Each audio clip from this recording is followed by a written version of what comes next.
Kenayi, katta xotin. Shu chiqgan uyalmaysizmi? Tez xonamga chiqing bolalaringizni olib.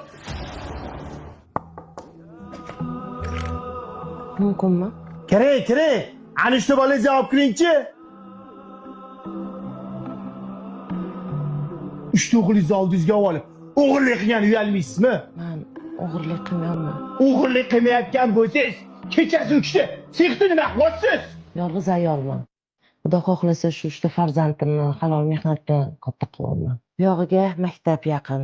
3ta bolamga maktab forma qilib berishim kerak. Siz bilan Donabay gaplashdik.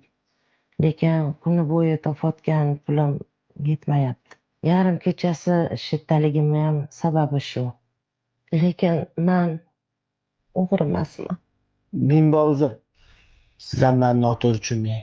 Ishdan ketishdan oldin yuzda yozilgan narsa ertasi kuni ishga kelsam 200 ta bo'lib turganiga mana mazini noto'g'ri tushunibman deb ishxonamda o'g'irlik bo'lyaptimi degan. Sizni ham to'g'ri tushunaman. Bo'lmasa siz bemalol uyingizga borib dam oling.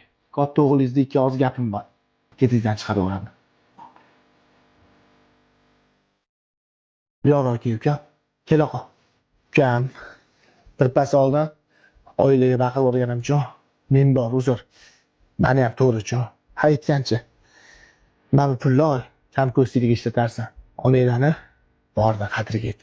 Bu dunyoda onalar g'animat ukam, onalar g'animat. Rahmat aka. Oilani oladiga chiqib bo'lmasa. Xo'p.